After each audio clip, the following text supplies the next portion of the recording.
Bismillahirrahmanirrahim. Assalamualaikum warahmatullahi wabarakatuh. Alhamdulillah, pada kesempatan ini kita akan mengetengahkan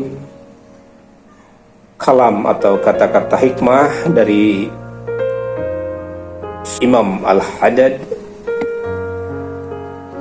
Baik, selamat menyimak. Inilah kata-kata bijak atau kalam hikmah dari ulama Al-Imam Al-Haddad. Yang pertama yaitu, barang siapa yang tidak merasa cukup dengan sedikit harta yang dimilikinya, maka harta yang banyak pun tidak akan pernah membuatnya puas. Barang siapa tidak mengamalkan sedikit ilmu yang dimilikinya, maka ketika memiliki ilmu yang banyak pun tidak akan mengamalkan. Kalam yang kedua yaitu, beban menyimpan rahasia lebih ringan daripada perasaan khawatir akan terbongkarnya rahasia yang kau ceritakan kepada seseorang. Seburuk-buruk orang miskin adalah dia yang ingin menjadi kaya karena tidak rela menjadi orang miskin. Sedangkan sebaik-baik orang kaya adalah dia yang tidak berkeberatan untuk menjadi orang miskin. Kalam yang keempat, merendahkan diri ketika memiliki kedudukan tinggi, menampakkan kecukupan ketika berada dalam kekurangan, dan hidup sederhana ketika memiliki kekayaan merupakan wujud dari akhlak mulia. Kalam yang berikutnya yaitu yang kelima, setan lebih bersemangat untuk menyesatkan orang-orang berilmu ketimbang orang-orang bodoh. Sebab jika orang berilmu yang tersesat, maka dia akan menyesatkan orang lain. Sedangkan orang bodoh yang tersesat, kesesatannya hanya untuk dirinya sendiri. Kalam yang keenam yaitu, barang siapa dikala senang suka memuji dengan kebaikan yang tidak pernah kau lakukan, maka saat marah nanti dia pasti akan mencelamu dengan keburukan yang tidak pernah kau lakukan. Kalam yang ketujuh,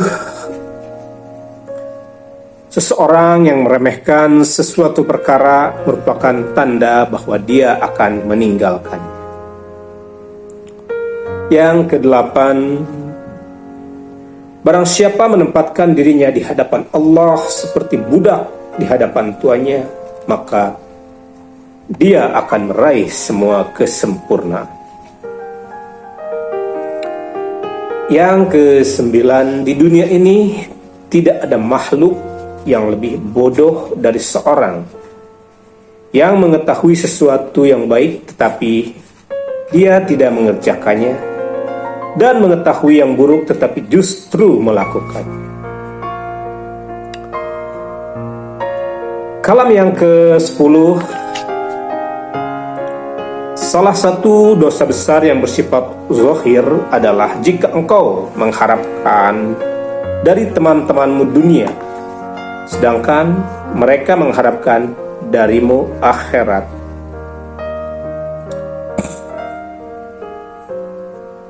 Yang ke-11, satu keburukan yang dapat satu keburukan yang terdapat pada manusia zaman ini adalah lebih suka mencontoh kekurangan atau keburukan seseorang daripada meneladani kebaikan dan keindahan budinya.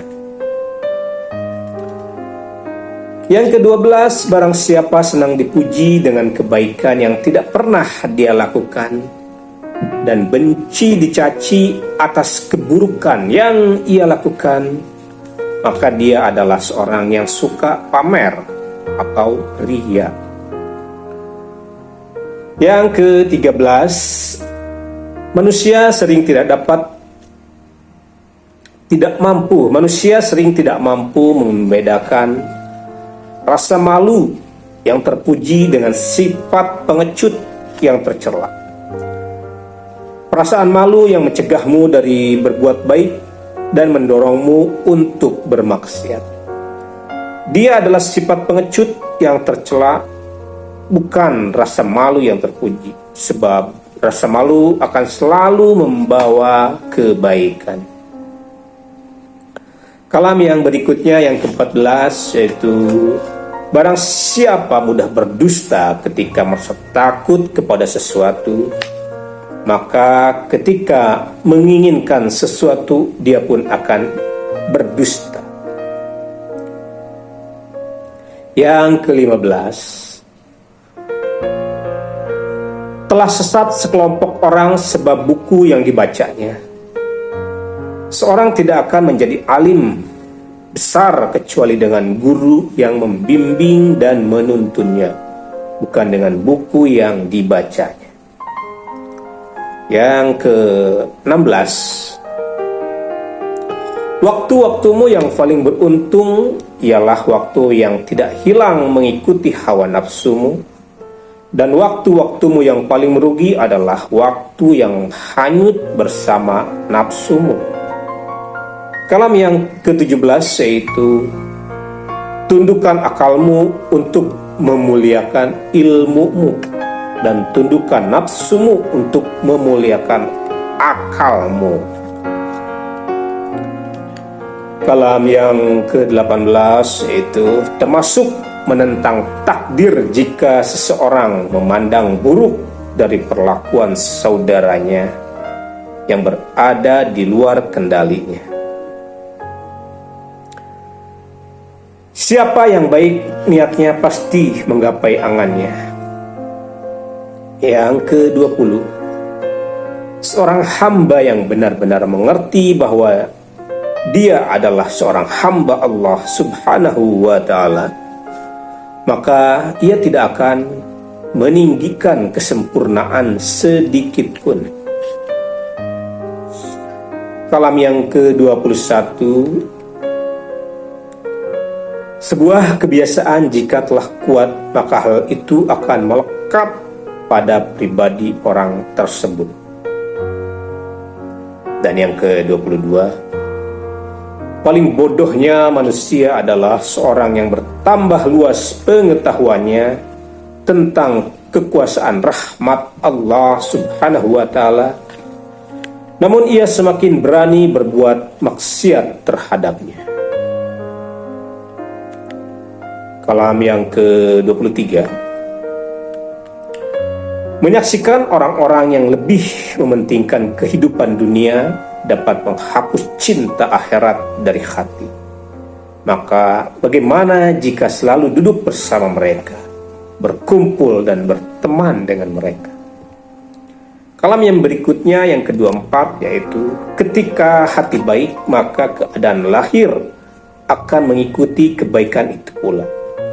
Ini merupakan sebuah kepastian. Yang ke-25, ilmu akan menuntutmu sampai engkau telah mengamalkannya. Jika engkau telah mengamalkannya, maka ilmu itu akan menjadi milikmu. Dan yang ke-26, ilmu adalah musuh selama tidak diamalkan. Dia akan menjadi penolong ketika sudah diamalkan. Dan yang ke-27, zikir adalah makanan bagi setiap orang yang diberi petunjuk dan obat bagi setiap hati yang menderita. Dan kalam yang ke-22, yang ke-28 atau kalam yang terakhir dalam pertemuan kali ini, yaitu cukup bagimu, cukup bagiku ilmu Allah mengetahui keadaanku dari atas apa yang sedang kuusahakan. Doaku dan harapanku menjadi saksi bahwa aku perlu dan membutuhkan. Itulah beberapa kalam atau kata-kata hikmah dari Al-Imam Al-Haddad. Sampai ketemu di kalam-kalam berikutnya. Assalamualaikum warahmatullahi wabarakatuh.